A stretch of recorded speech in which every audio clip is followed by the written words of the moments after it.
Direktorat Reserse Kriminal Khusus Polda Sulsel menangkap seorang anggota Bayangkari bernama Ernawati yang mencari keadilan atas kematian kakaknya Kahar yang tewas pada 2019 lalu.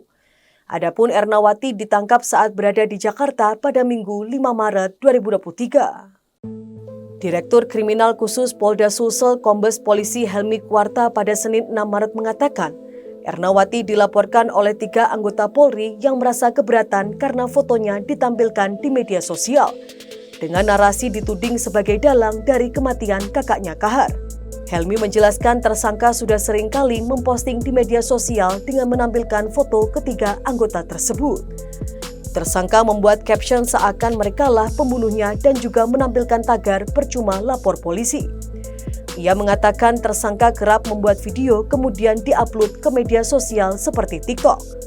Ia mengatakan tersangka merasa terzolimi dan mencari simpati dari publik atas kematian kakaknya Kahar. Namun ia mengatakan itu tidak benar dan ada dugaan isu ini dijadikan profit oriented oleh ia. Di situ juga dijadikan media tersangka berjualan di mana sebelum ia berjualan tersangka menyampaikan dulu bahwa ia terzolimi.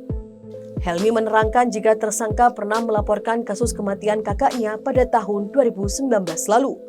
Namun laporan tersangka 7 bulan setelah kematian kakaknya tidak terbukti atas tuduhan pembunuhan.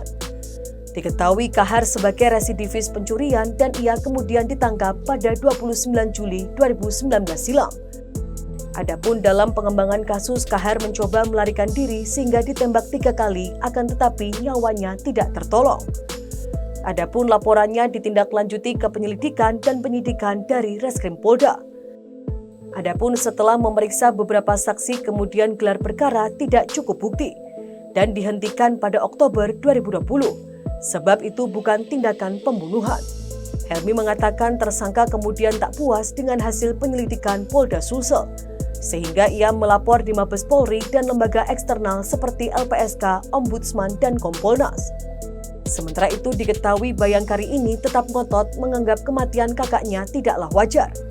Adapun diketahui Kahar sebelumnya diamankan polisi pada 2019 lalu atas tuduhan pencurian lintas kabupaten. Dalam penangkapan itu Kahar ditembak sebanyak 3 kali karena dianggap mau kabur. Kahar pun akhirnya tewas setelah dilarikan ke rumah sakit di Makassar. Karena menganggap kematian kakaknya tak wajar, tersangka Ernawati pun mencari keadilan. Ia bahkan telah melaporkan kematian dari kakaknya di Polda Sulsel, Mabes Polri, serta di lembaga eksternal seperti Ombudsman, LPSK, dan Kompolnas. Selain menempuh jalur hukum, tersangka Ernawati juga aktif di sosial media menyuarakan dan mencari simpati kematian kakaknya di publik. Karena kegiatan di media sosial inilah Ernawati dianggap melakukan ujaran kebencian dan kebohongan. Dari gelar perkara, Ernawati ditetapkan tersangka dan berhasil diamankan di Jakarta pada Minggu 5 Maret kemarin. Jangan lupa follow, like, dan subscribe sosial media Tribun Jateng.